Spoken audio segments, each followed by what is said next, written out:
नाज़रीन, आपको इस वक्त की बड़ी खबर बता रहे हैं। RJD leader Ali Ahmad Fatmi ने इस्तीफा दे दिया है।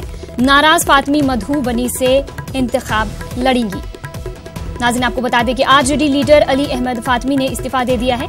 नाराज फातमी मधुबनी से चुनाव लड़ेंगी। अली अहमद फातमी ने तेजस्वी पर सवाल भी उठाए हैं। नोटिस के बगैर पार्टी ने मुझे 6 साल के लिए निकाला, ये RJD leader Ali Ahmad Fatmi ने कहा है। तेज प्रताप के खिलाफ कोई कार्रवाई नहीं की जाती है।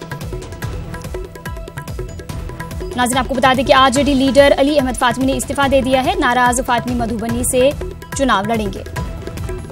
उन्होंने तेजस्वी पर सवाल भी उठाए हैं। उन्होंने कहा है कि नोटिस के बगैर पार्टी ने मुझे 6 साल के लिए निकाल लिया। तेज प्रताप के खिलाफ कार्रवाई नहीं की जाती, ये भी उन्होंने कहा है।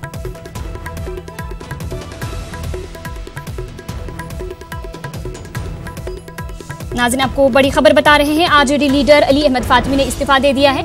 नाराज फातमी मधुबनी से चुनाव लड़ेंगे। आपको बता दें कि उन्होंने तेजस्वी पर सवाल भी उठाए हैं। नोटिस के बगैर पार्टी ने मुझे 6 साल के लिए निकाला, ये भी उन्होंने कहा है। और उन्होंने ये भी कहा है कि तेज प्रताप के खिलाफ कोई कार्रवाई नहीं की जाती है।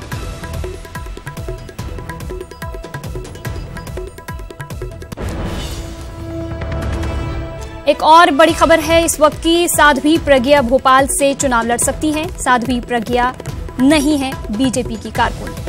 आपको बता दें कि इब्तिदाई रुकनियत के बगैर उन्हें भोपाल से उम्मीदवार बनाने पर गौर किया जा रहा है, ये जराया का कहना है।